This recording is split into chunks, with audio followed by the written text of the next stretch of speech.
All right, let's get going. Good afternoon. Welcome to Preventive Medicine Grand Rounds for February 2nd, 2022. I'm Antonio Neri from the Division of Scientific Education and Professional Development. The Preventive Medicine Grand Rounds is sponsored by the CDC Preventive Medicine Residency and Fellowship, as well as the Health Resources and Services Administration Bureau of Health Workforce. The PMRF provides 12 and 24-month full-time longitudinal service learning opportunities with senior public and population health leaders for physicians, veterinarians, and nurses who have completed the Epidemic Intelligence Service program here at CDC or have equivalent public health experience. I also want to note that the CDC PMRF is in the middle of a recruitment cycle for physicians to its mid-career residency track, which has typically gone through our Population Health Training in Place program. You can see more about those at cdc.gov/prevmed. We use Zoom for audio and presentation and the question box to pose questions. You can pose questions via the question box at any point during the lecture, and the speakers will work on answering them at their discretion. Note your name may appear associated with the question you pose. If you do not want your name to be associated with the question, then please check the Submit Anonymously box.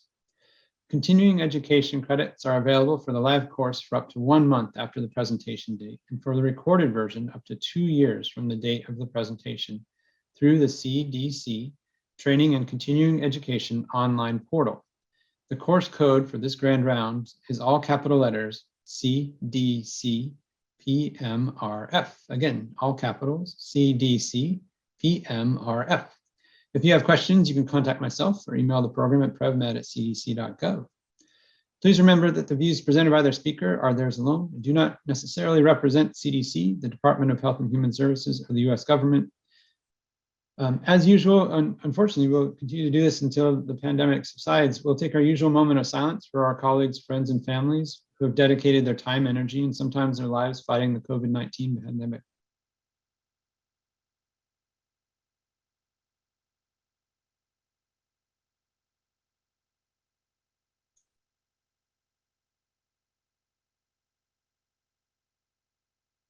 Okay. Today's grand rounds will be entitled Using Genetic Epidemiology to Advance Public Health Action. The speaker will be Dr. Ellie Click, Captain in the Public Health Service. She is the lead for extramural innovation at the Office of Advanced Molecular Detection at CDC. Thank you, Dr. Click, for coming, and the floor is all yours. Great. Well, thank you so much. I'm very happy to be here today. I will be speaking again about genomic epidemiology, utilizing the genomics revolution for public health action. So by way of background, there have been really rapid advances in DNA sequencing technologies in the last 2 decades, known collectively as next generation sequencing. And these technologies have made it possible to generate massive amounts of genomic data in a short amount of time and at low cost. And this has had a ripple effect in many areas. The advent of next generation sequencing and its potential to transform infectious disease public health was actually the impetus for CDC's Advanced Molecular Detection program that I'll tell you a little bit about at the beginning of this talk.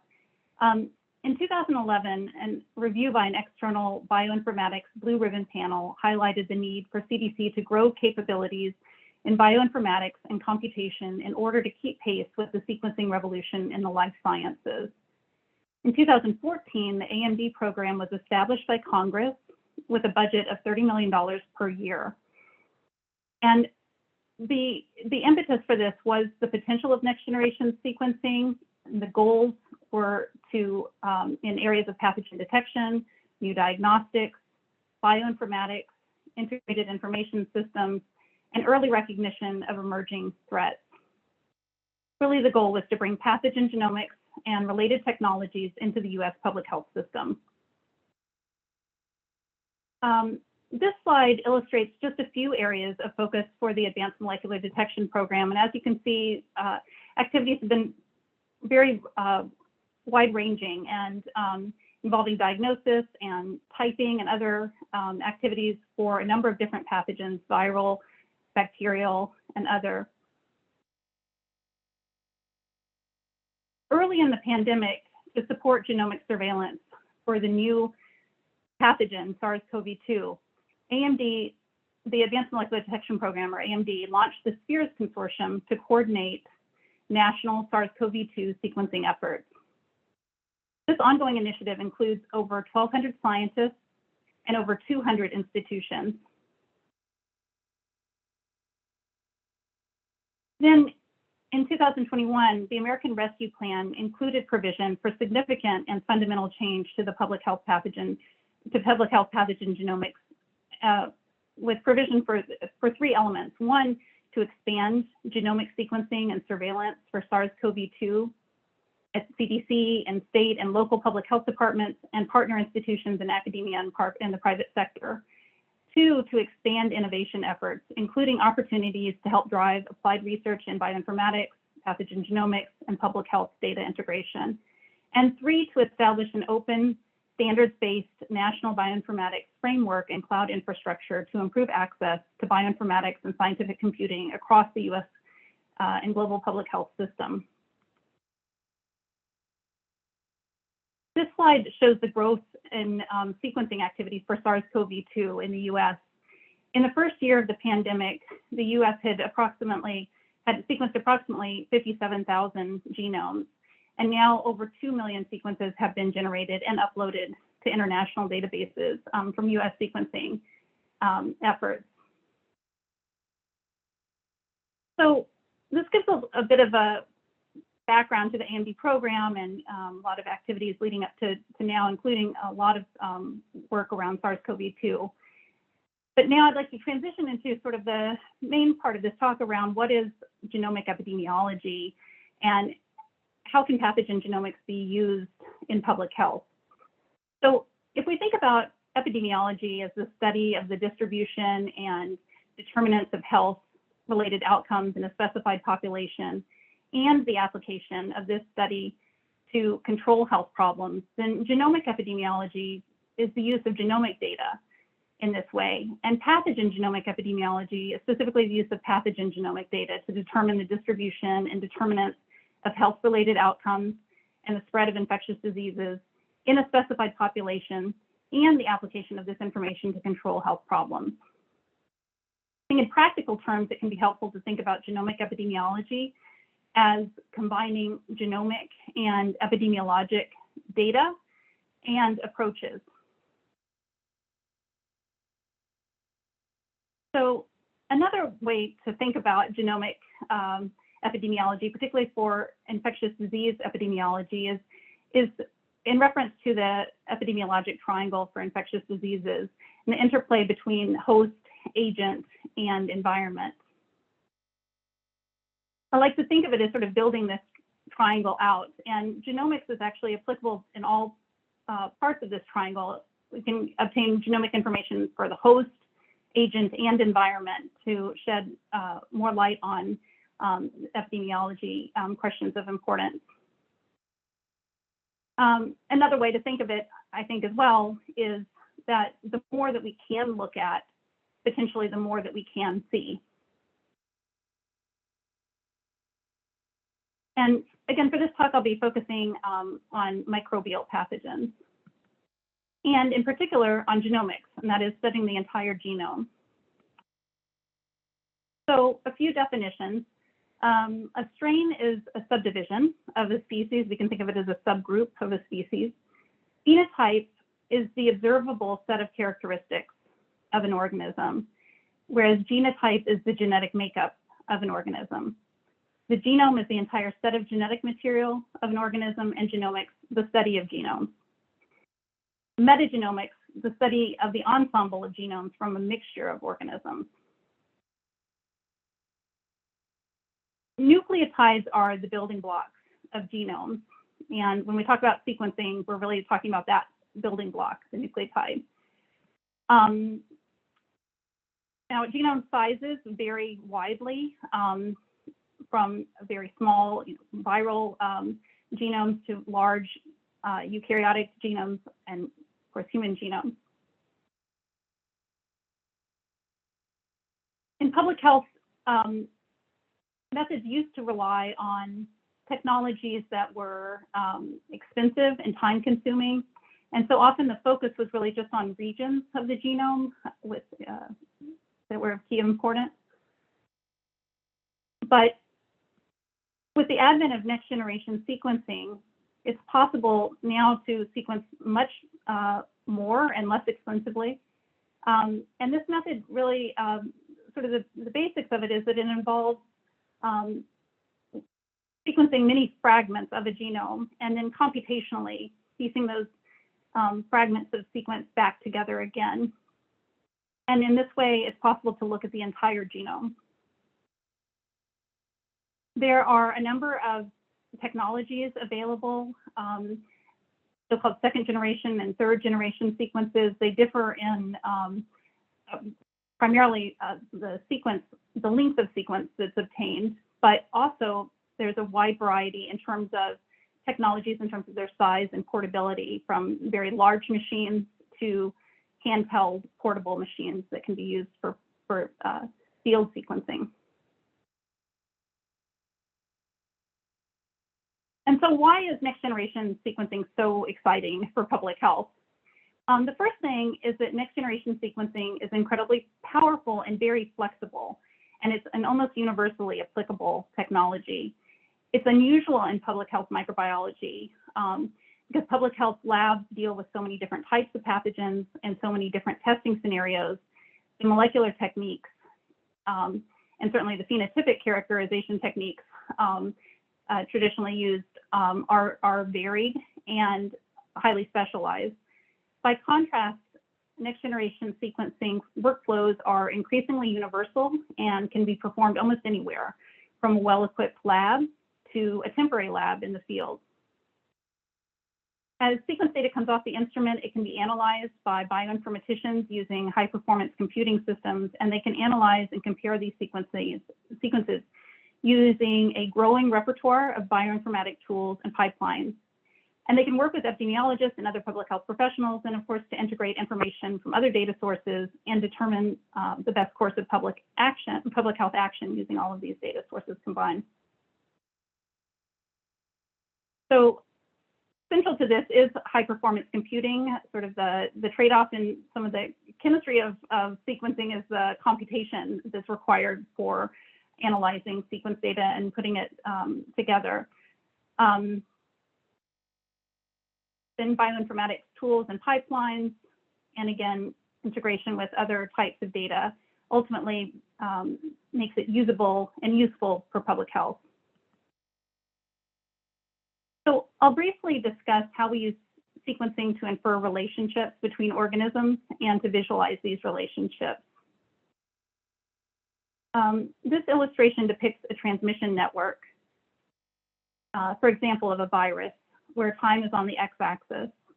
All cases in the transmission network are shown on the left, with blue indicating the cases from which virus sequence is obtained, so not all cases.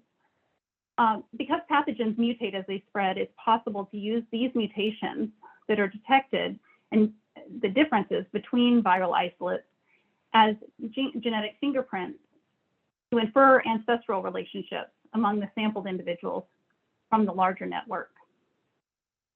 The process of inferring those relationships we call phylogenetics, and the results are typically visualized with what's known as a phylogenetic tree. The basic unit of difference in a genome is the single nucleotide polymorphism, and that is the difference at a single nucleotide position. In this example, there's a single nucleotide difference, C versus G, between two sequences, the top. And this illustration is of depicting a SARS-CoV-2 genome. Comparing all the SNPs detected in many genome sequences can reveal some parts of the genome that are quite variable, whereas others are more conserved and show fewer changes between genomes. This picture illustrates how phylogenetic trees can be generated from an alignment of multiple sequences. Here, there are 5 virus sequences, and SNPs are highlighted in red compared to the ancestral sequence in black. Genetic sequence between the viruses is indicated by the length of the horizontal lines in the tree. And groupings of isolates that are more closely related can be visualized and appreciated. These are termed clades. There are multiple ways to represent phylogenetic trees, and you may see many different visualizations, but they do share the common feature that very closely related sequences are typically close together and can be visually appreciated. You can see rectangular rooted trees or radial trees, for example, or unrooted trees where the direction of evolution or the ancestral isolate is not known. When we connect other information to pathogen genomic sequence, that's when we really can start to see patterns emerge. Here, different colors are used to designate the country from which Ebola strains were obtained during the 2013 to 2016 West African Ebola epidemic. And the x-axis indicates the date of collection. So this information can then start to provide a dynamic view of strains in different areas over time and how they are related to each other. There are several ways that sequencing is used for genomic epidemiology. And so I wanted to just first sort of go through sort of the three main ways that I think it's really ways to think about using it for epidemiology. The first relates to the fact that sequencing generates a genomic fingerprint. And this is important because it helps with two really fundamental tasks in epidemiology. One is that it allows links to be made, so between pathogens that have similar sequence. And in addition, these fingerprints are used for another fundamental process, which I think is sorting and categorization. So genotype can be useful to sort pathogens into smaller subgroups that can then be considered in various ways in epidemiologic analyses. And finally, and importantly, genetic sequence is not just a fingerprint, it is a meaningful code, and it does allow us to infer characteristics of an organism. So linking, what we mean by this, this is a classic illustration of a cholera outbreak in London, and the link that was established between cases was common use of a single water well. So like this example, pathogen genomes can help us to link cases together, or sometimes to determine that cases may not be closely linked epidemiologically. Here we can imagine that in this picture, the balloons indicate people with an illness. So all people with a balloon above them. But this is a host-only view, and we might even come to certain conclusions just looking at the host part of this picture. So for instance, there are several buildings where there are multiple people that seem to have the same illness, and we might infer that there are outbreaks, for example, happening at these multiple different locations. But when we include, and these are highlighted here, these where we see groupings of hosts, when we look just at the host picture. But when we look at the pathogen, then we start to see different patterns.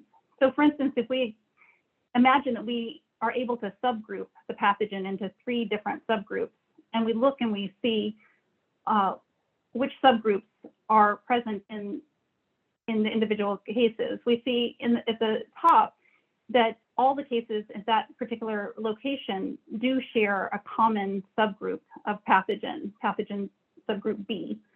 And this does support a hypothesis that there may be transmission that is happening at that location. This could even be a hotspot for transmission. Conversely, if we see that among cases there are very different pathogens, different genetically in terms of their genomic sequence, then we draw a different conclusion that these are not likely to be related by transmission at this location, and rather this would be more consistent with, for example, importation of multiple different pathogens.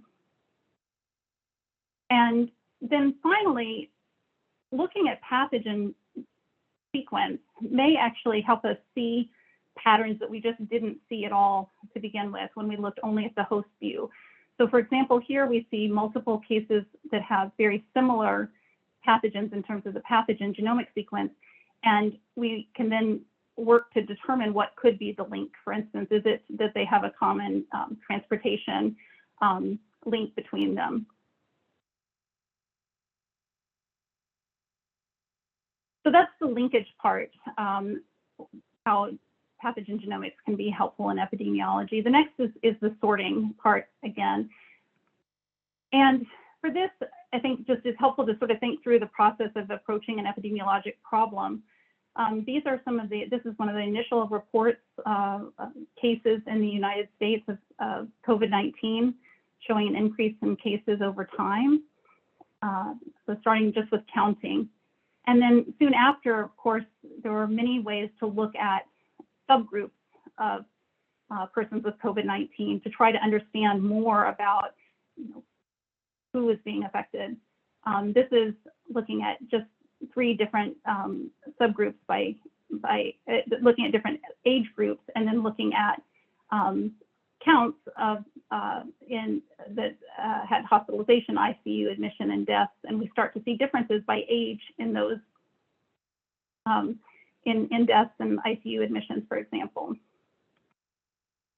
So just as we can sort and categorize on the host side, we can do the same on the pathogen side.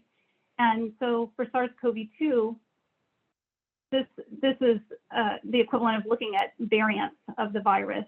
So here, establishing subgroups of the virus that we call variants that are closely related to each other and form subgroups allows us to track them over time and look at any differences that there may be between these different subgroups. So for instance, here, we're able to track over time counts in the Delta variant and then the new Omicron variant.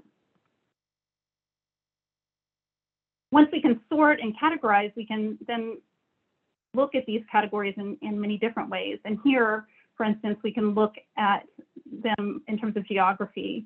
What is the distribution of different variants globally? And then finally, I think also important to think in terms of analytic epidemiology, we can look at, we use categories as well to look at factors that may be associated with an outcome of interest. And again, with the COVID-19 pandemic early on, we looked for host factors that might be associated with, for instance, severe disease or hospitalization, and learned about factors that are associated in terms of host factors that are associated with outcomes, severe outcomes. Again, this talk is focused on pathogen genomics, but just a note to say that same logic can be extended as well into human genomics. So we can even look beyond, clinical subgroups, for example, down to the genomic level as well to understand human factors, genetic factors that may be associated with severe disease. So by this analogy, then, we can look at pathogen factors in the same way. We can look at subgroups of pathogens, of the pathogen, to understand, are there associations, for instance, between variants of SARS-CoV-2 and outcomes like hospitalization. And it's the ability to subset the pathogen using sequence that allows us to do these kinds of analyses and make these kinds of comparisons.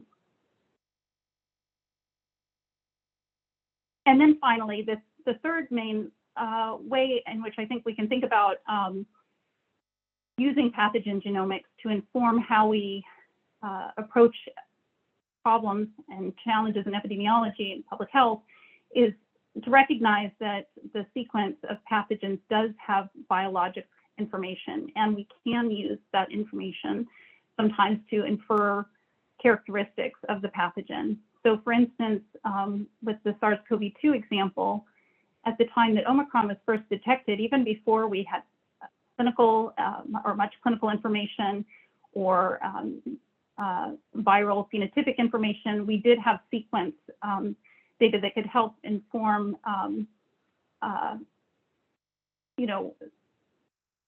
the picture of this particular variant and what might be different about it and how that might have clinical and other implications. And similarly, we may, for instance, use pathogen sequence to infer things like resistance to antibiotics.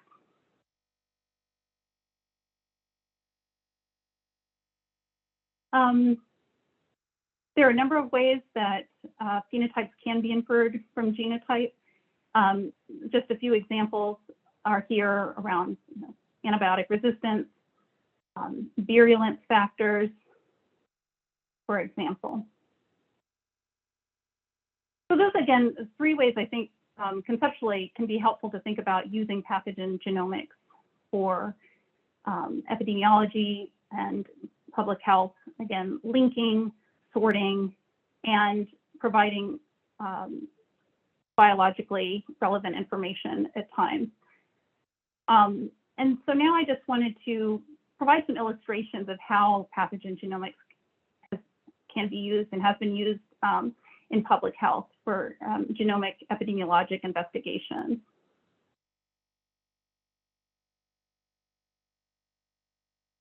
So here, there's an example of early in the COVID-19 pandemic, looking at outbreaks and trying to understand where transmission might be occurring, because that information could inform public health measures, prevention measures that would have an impact. So for instance, there were multiple outbreaks in congregate settings in Minnesota early in the pandemic. This included in a long-term care facility and meat packing plant. And there were two main hypotheses going into genomic epidemiologic investigations of these outbreaks. The first hypothesis is that transmission was occurring primarily within the congregate setting. And the expectation, if that were the case, would be that the genomes of the virus that were isolated from cases in the congregate setting would be very similar to each other. The other hypothesis that was considered, though, was that although there were many cases in a single setting, that they did not reflect transmission within that setting, but rather transmission in the community and then recognition as infections within the congregate setting. And if this were the case, the expectation would be that the genomes of the virus that were isolated from cases would not be very similar to each other and would be more diverse. So in this example, just visually, you can see that there were different patterns seen in the different settings. So on the left, there's the example of a long-term care facility where you can see there are two groups of identical organisms, identical virus isolated. And these two groups may, for instance, represent two outbreaks of transmission in the facility. The conclusion here was that this pattern was supportive of transmission being primarily located within the congregate setting. And therefore, prevention measures really targeted infection control practices within that congregate setting. By contrast, at a meat packing plant, the viral sequences that were obtained, many of them were really very different from each other. And you can see this represented on the tree by these isolates that are on their own single and long branch. The conclusion here was that this was more consistent with there being multiple introductions and just limited transmission in the smaller groupings of closely related sequences that are seen. And so there, the prevention target was really more around community transmission and prevention of that.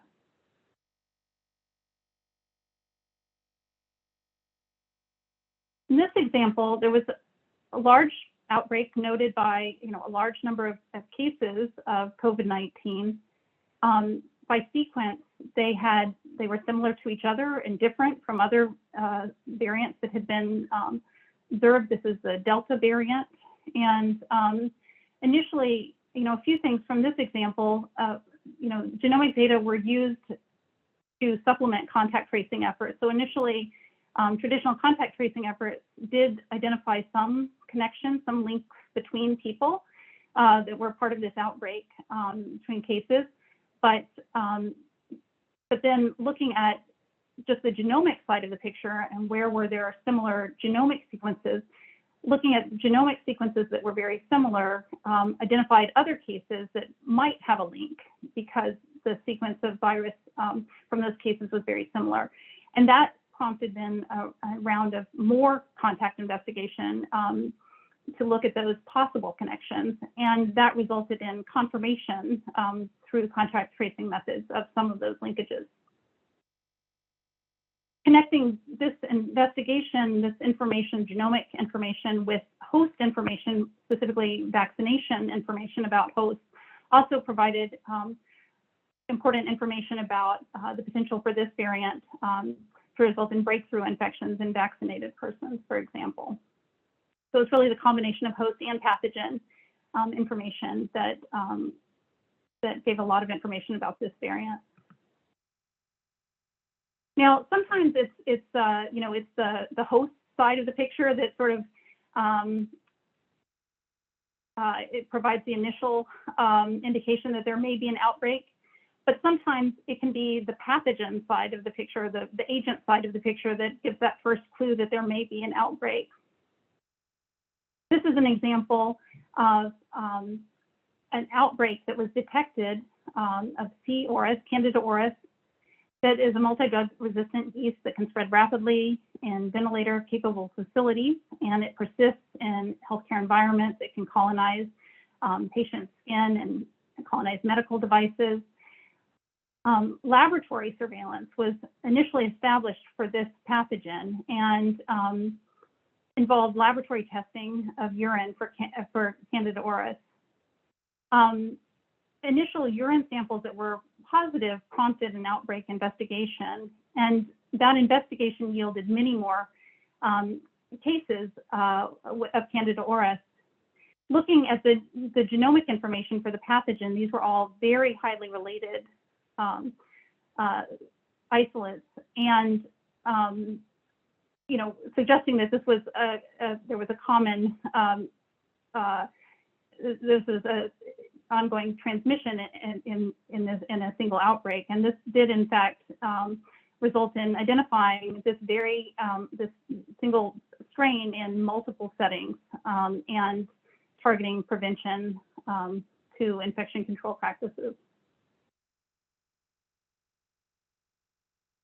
This is an example where it was an increase in cases that first suggested there might be an outbreak. This was initially, this was an outbreak of HIV, and initially there were cases identified, and then pathogen genomic sequencing was performed, and the sequence of was found to be very similar among cases, and in fact many more cases were identified, and the sequence was very similar in all of these cases. So that was one important clue that this may represent transmission of closely related virus. And then secondly, and importantly, there were not similar viral isolates found outside of this very small, outside of this geographic location, and that really suggested that this was a geographically limited outbreak, and that enabled prevention efforts to really be focused geographically at this area and to really focus on prevention measures. IV drug use was linked to as a common feature and a common characteristic among cases in this outbreak, and so so the prevention measures were really targeting that source of infection, and the outbreak was ended as a result. This again is an illustration of what it might look like to do sort of pathogen first detection of an outbreak. This is illustrating in this colored circle a number of different pathogens that can cause hospital-acquired infections. This was an example where pathogens that had been, isolates that had been kept were sequenced, and those isolates that were very similar to each other were considered as being possibly representative of hospital transmission. And then at the same time, hospital clinical information, electronic medical record information was analyzed to try to find, using artificial intelligence methods, to try to find possible modes of transmission for these clustered cases. And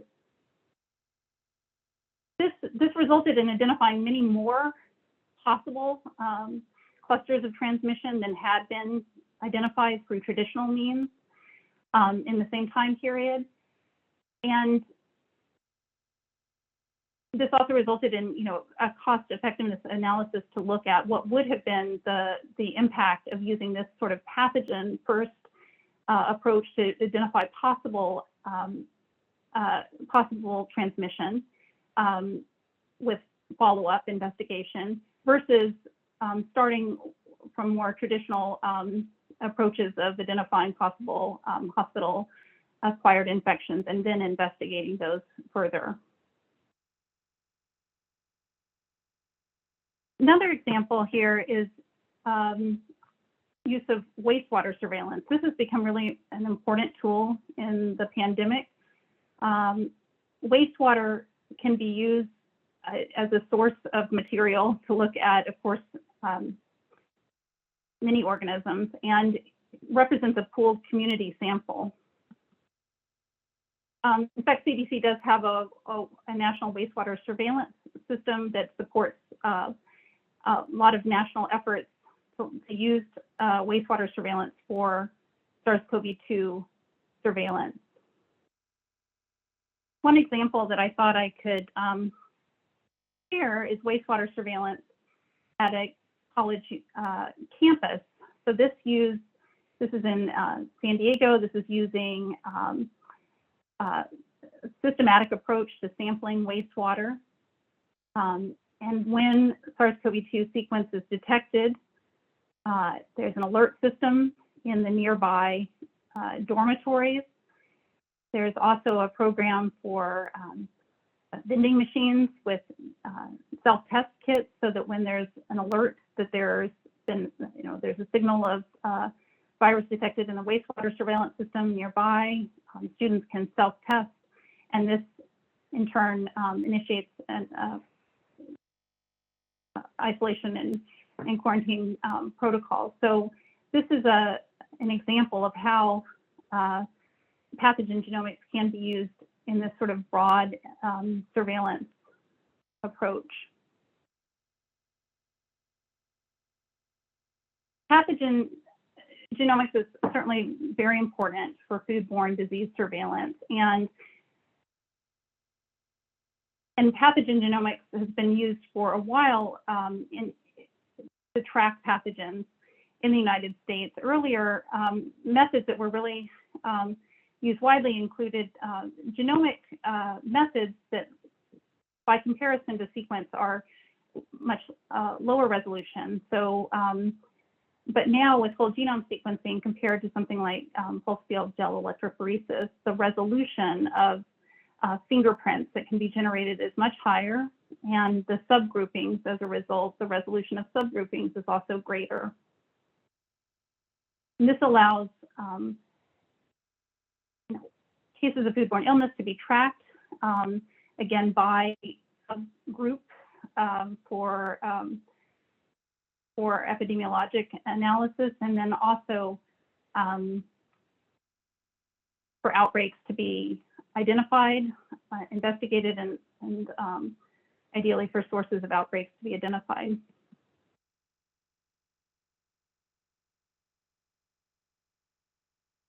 Again, a large number of cases reported and investigated through these means.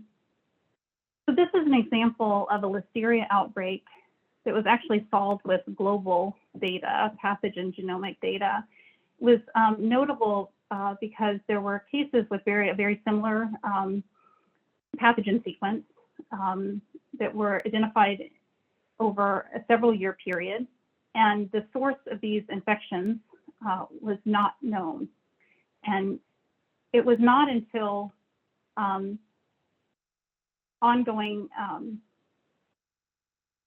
surveillance in looking at available sequences in a publicly available repository that this outbreak investigation was solved.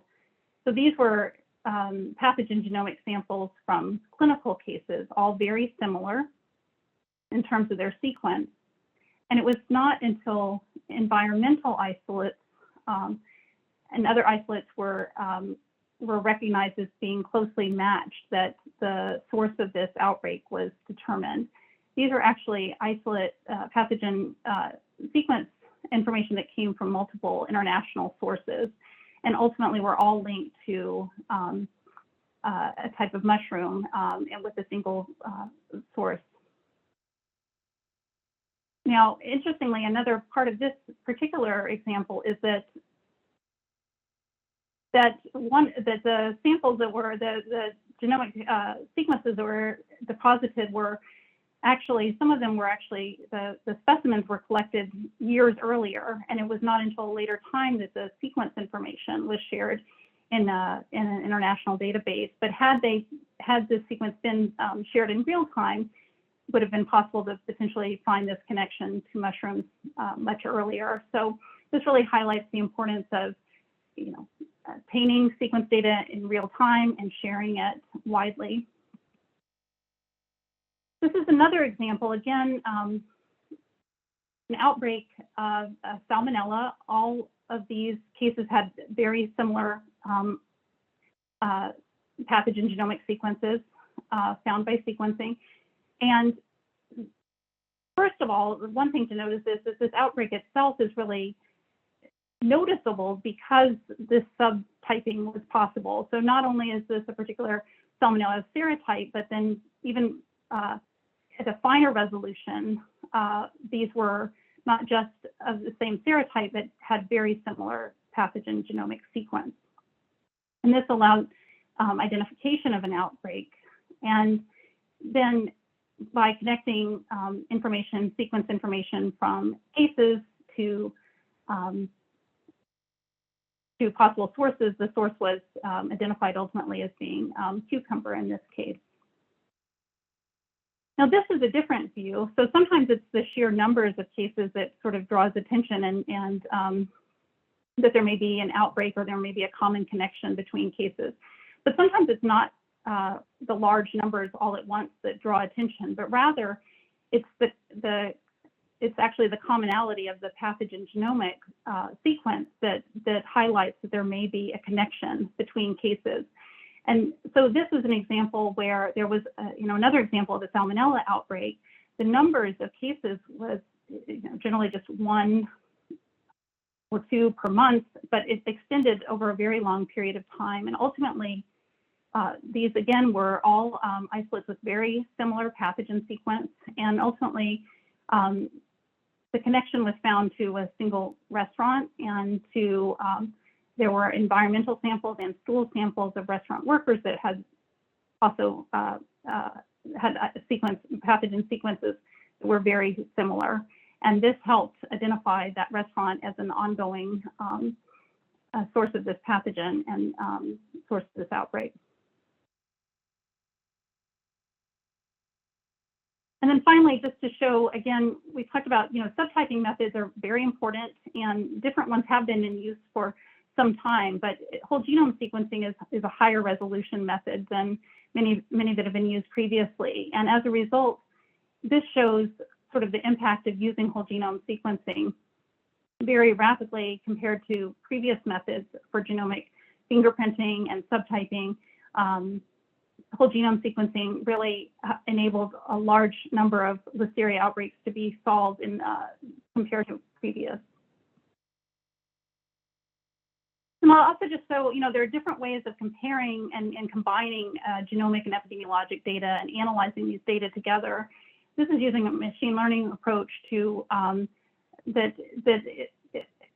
used to determine sort of the zoonotic source of the Salmonella typhimurium. So looking at commonalities between pathogen genomes to determine the likely animal source, in this case, for a pathogen that's isolated from, for example, or is made from a case in a human. Likewise, for tuberculosis outbreak investigation, genotyping has been important for a long time, but the resolution of methods that are available has grown, and so now whole genome sequencing does allow finer resolution.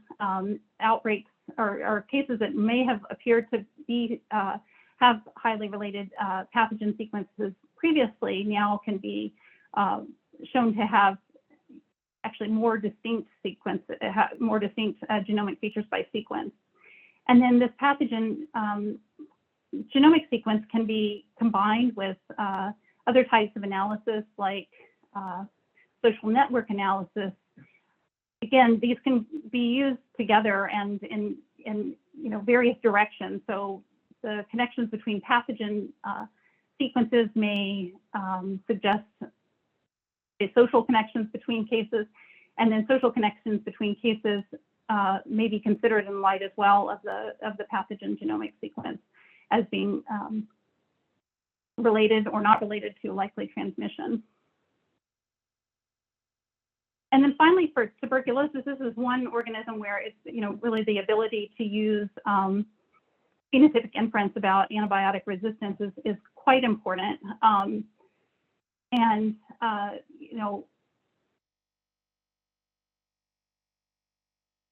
This is it's a slow and labor-intensive, expensive process to do antibiotic resistance testing for tuberculosis. Really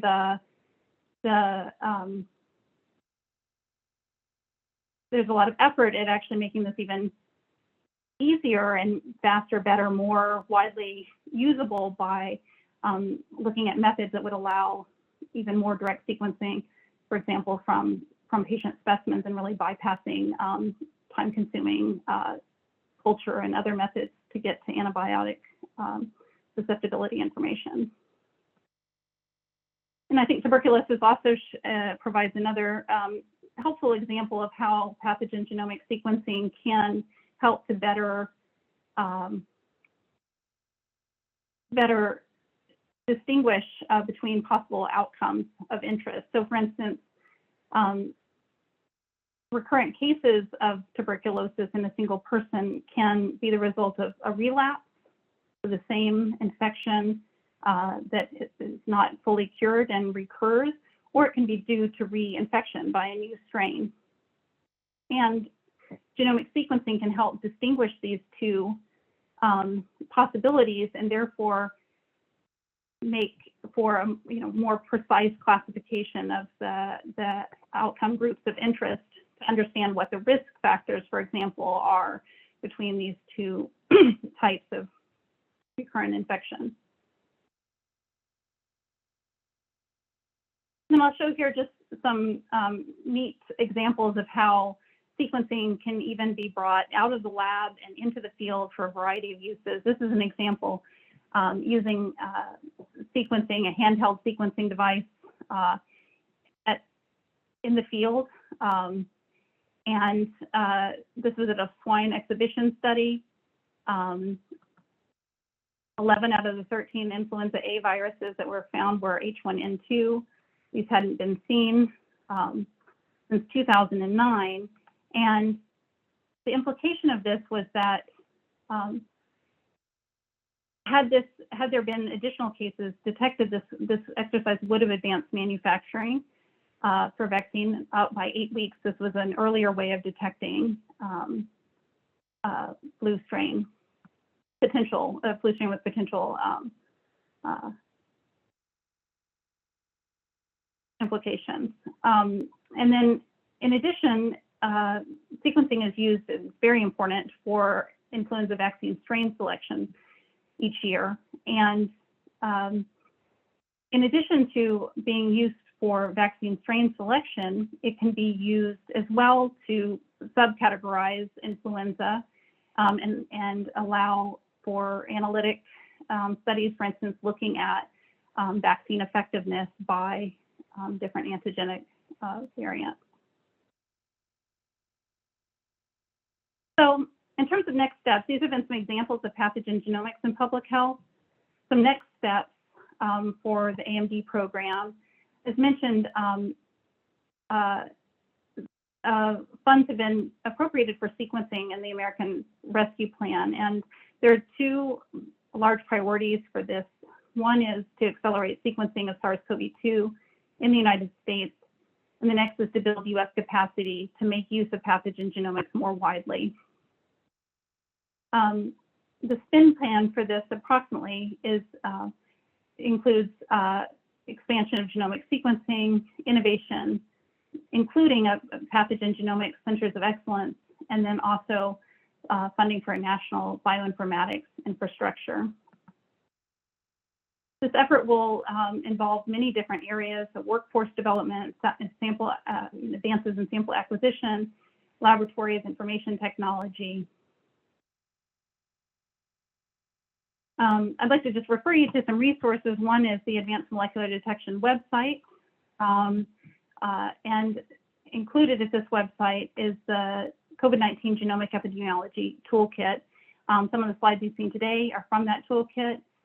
There are many different modules that go over concepts such as building phylogenetic trees and interpreting them, public health uses for genomic epidemiology, wastewater surveillance, and others.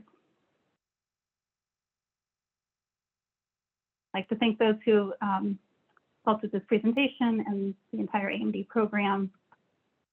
And I thank you for your attention. Thank you so much, Dr. Click. We really appreciate it. That was really nice.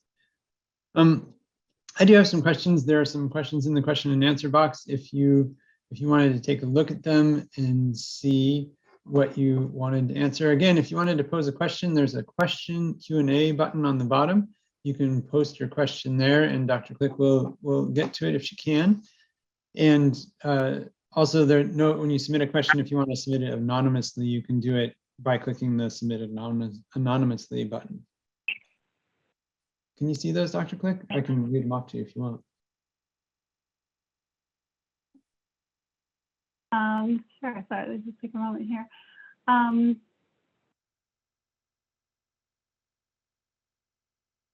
So one question is about the timing of whole genome sequencing, that for epidemiologic sorting, it must be available quickly in order to direct prevention or mitigation. And the question is about issues of timeframes for whole genome sequencing and the ease of analysis.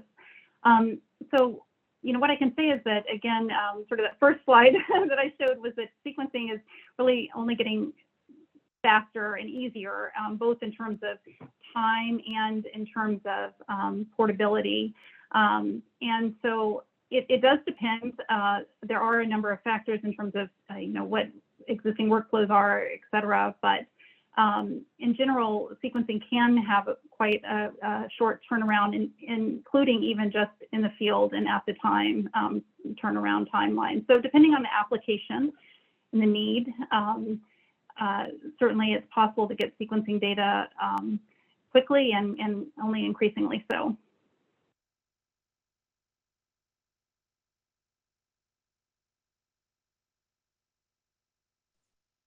I had a follow on to that actually, and you might have mentioned it, but can you talk about the availability in local health departments for our folks who aren't as familiar with whole genome sequencing, just what their capacity is to do that, and especially as you get more and more remote, like tribal or rural health departments.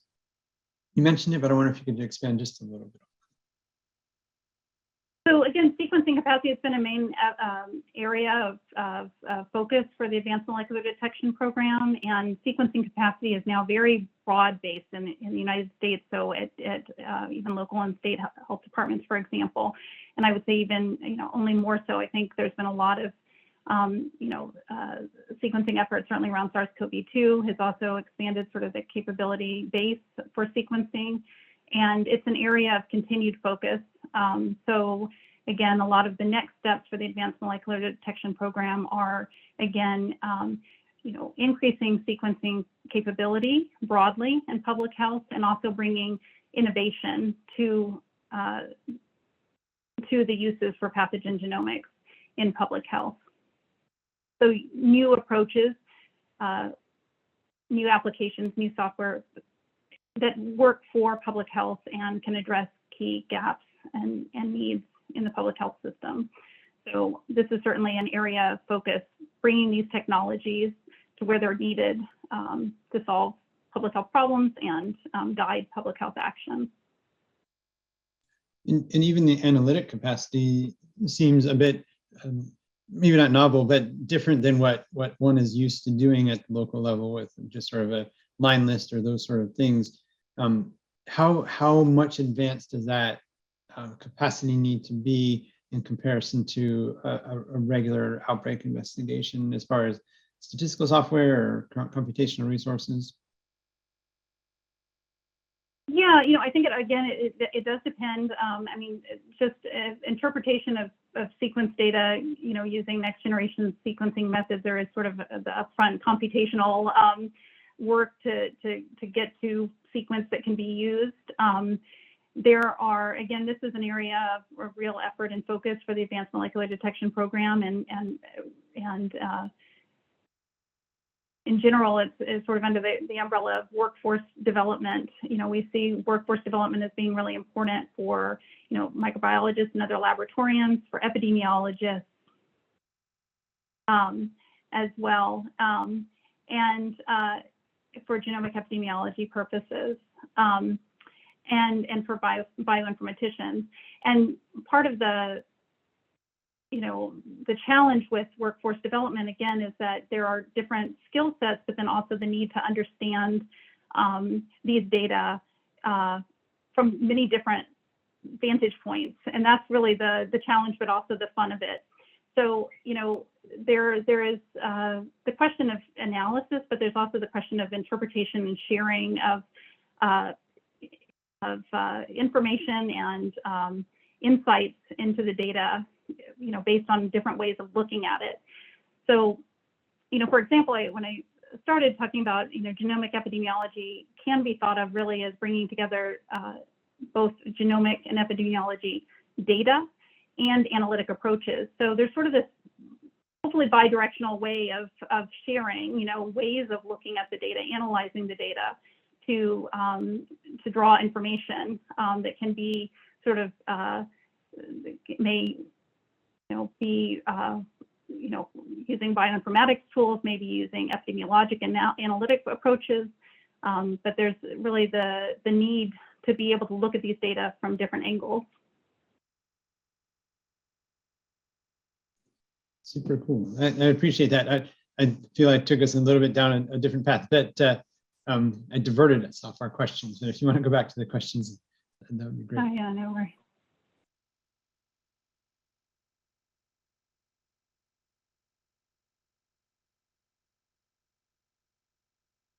So what are some of the limitations in using sequencing to determine the source of an outbreak? Sequencing contributes to outbreak investigation. It doesn't replace other approaches to outbreak investigation. Part of the limitation of whole genome sequencing can be, as mentioned, that we're often just seeing a part of the whole. We're not necessarily sequencing the entire universe of cases or of potential sources. But the more that we do sample, the more that we can look at, and the more that we can compare, similarity between isolates from different sources, the more we can ideally get towards an understanding of what a source of an outbreak may be.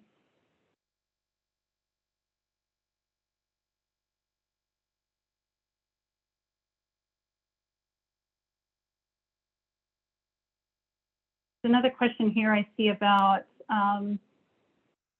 difficulties in encountering the lack of recognition of the potential use of genomic data in epidemiology and the delays to produce sequencing analysis and interpretation, including links with epidemiologic data. Any suggestions for these issues? So this is a key issue is how to bring data together. So, genomic data on its own is very rich. We can learn a lot just by looking at the sequences of isolates of a pathogen. And epidemiologic data can be very rich. And there is a lot that we can glean from epidemiologic analyses, of course. But when we combine and join epidemiologic data and pathogen genomic data, that we can really see things really, in a different way, and maybe in a way that leads to better understanding and ability to intervene and prevent illness, for example. So,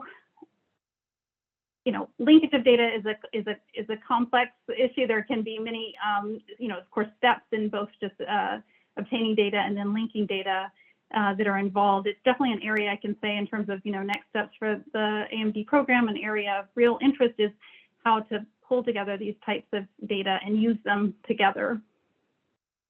And again, I think part of it too is around the issue of understanding these data. So people with, real, divergent skill sets and approaches to public health problems, having the level of familiarity that's needed with various types of data and various types of approaches is really important as well. So I think it's the appreciation sometimes as well that, how data might be usable to bring understanding to a public health problem that can help with solutions around how to pull different types of data together and use those data together, for instance, in a timely fashion to impact public health action.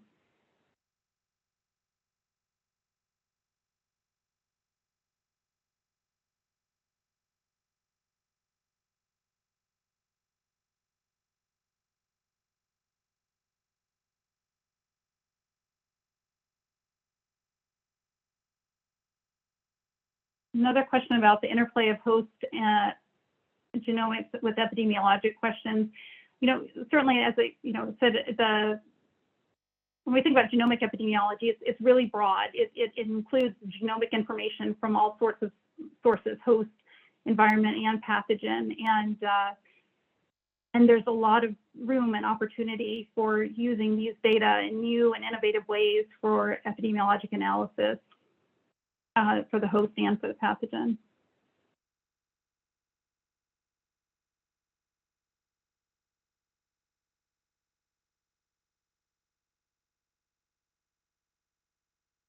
Could next generation sequencing predict an outbreak to prevent an epidemic?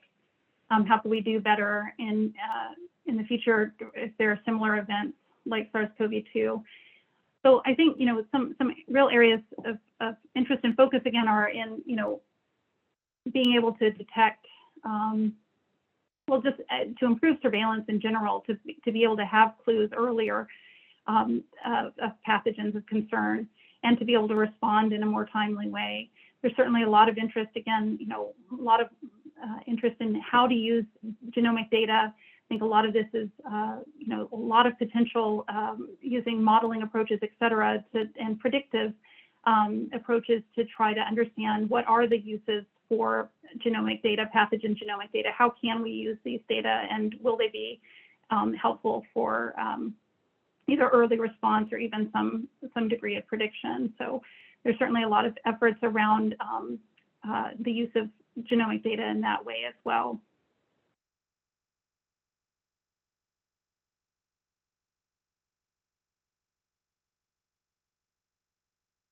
In terms of cost, that can be an important consideration at local level, is one of the comments. That's certainly true. Again, there are many ways potentially to make sequencing and other genomic applications more cost effective and lower cost. And so a lot of, there's a lot of room for growth in finding what are the ways of applying technologies that can make them most obtainable for the uses that they're needed for broadly in public health. There are ways to, and certainly that's an area of just active effort, is finding ways to streamline processes, make them more efficient, lower cost, and more accessible broadly.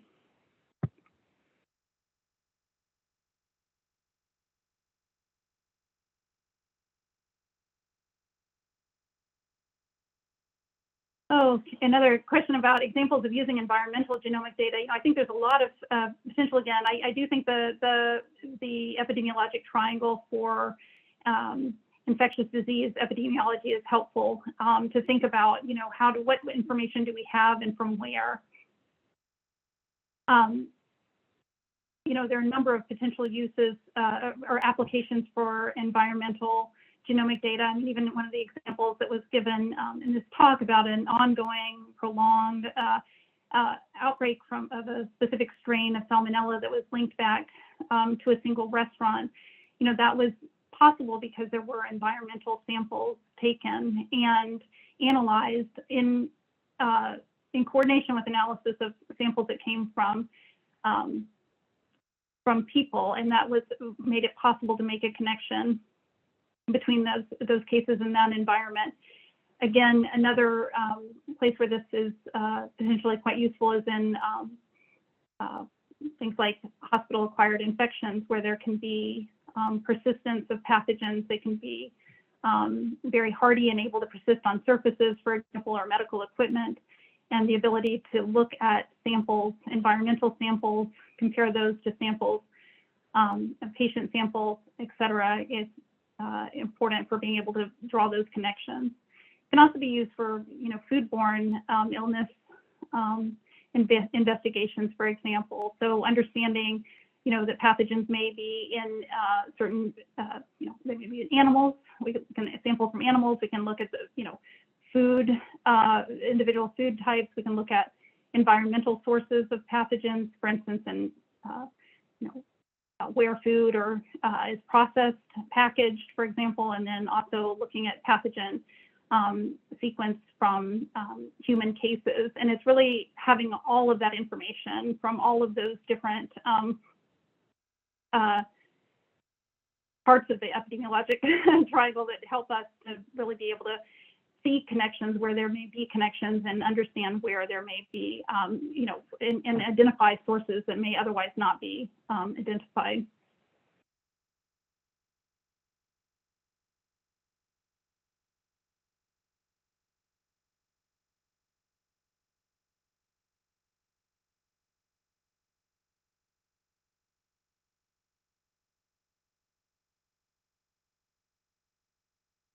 Will there be any applied workforce programs in CDC to learn this, similar to the data upskilling program of bioinformatics for current employees and epidemiologists? I can say that broadly, workforce development is an area of focus for advanced molecular detection program, and certainly a number of different opportunities are in place and will, increasingly become available. The website for the AMD program has a lot of information about available resources in that way as well. And I might chime in a little bit as well. We had in Ellie, we had a presentation a couple of weeks ago, or maybe months ago. It was years in COVID time, but about big data analysis, and we had a data science upskilling component to it. And one of the things that I neglected to mention here, but this brings it up, is we do have a number of training programs related to informatics, like public health informatics, and certainly prevention effectiveness that delve into more very complex analytics, like Dr. Click is talking about. And so hopefully, if I get time and caffeine before our lecture closes, I'll put those links up in the chat, or if Lillian or one of our other staff can do it too. And it ties back actually into a question that I don't know if it's within your realm, but it ties back into artificial intelligence and deep learning networks in terms of, I think then there's been a lot of work in the healthcare sector, and one of the pinnacles, if you will, of healthcare analytics for artificial intelligence is having a volume of data to go and understand, train a system, an AI system, to make sure that that is an accurate diagnosis, if you will. And genetics seems to, I actually don't know if genetics has any bigger leg up than any other component of that. But when you talk about taking in data, environmental samples from sewage or other things that you can get through sampling programs, or the BioSense or BioWatch program, that are continuously uploading a lot of information, it makes me think a little bit about that AI component. And I was wondering, it might be out of your realm to talk about it, but I was interested if you knew or had any work in that area. I don't, not specifically, I would say, but I would say, certainly it's the computational side is where, where the frontier is on this. So the data is kind of the easy part now, in a way. That used to be the very hard part, the very time-consuming, very expensive part, was to actually generate sequence data. Now, sequence data can be generated very quickly in huge quantities and cheaply. And so it's really, I think it is, again, this is now in the realm of needing sufficient, computational methods to make use of these data effectively. We're no longer looking at little, little bits of sequence and trying to just work with that. We're looking, this is really a computer science and computational issue. And so approaches like artificial intelligence based approaches to really be able to bring in huge quantities of data and analyze them in innovative ways is really, I think, the challenge and the really exciting opportunity in this field. Great. And CDC stood up a Center for Modeling and Outbreak Statistics, or something they're in recently, which is, I think, indicative of the agency's continued drive to try to maintain its, modernize its data collection and analytic systems, as well as stay on top of current trends. Very neat. Mm-hmm. That was really great. You're free, we could talk longer. If you have any closing remarks, you're welcome to stay as long as we wish. I very much enjoyed your presentation. Did you have some sort of closing thoughts? Thank you so much for having me. Thank you. Yeah, this is, again, really an exciting field, and really very excited to be able to speak with you all about it today. So thanks so much for having me. It was super informative. Thank you so much, Dr. Click. Very much appreciate it. With that, we'll end our presentation. Our next presentation will be the first Wednesday of every month, which will be March 2nd. And we hope to have as great a speaker as we did today. So thank you again, and we will see you all next month. Take care and stay strong, everybody.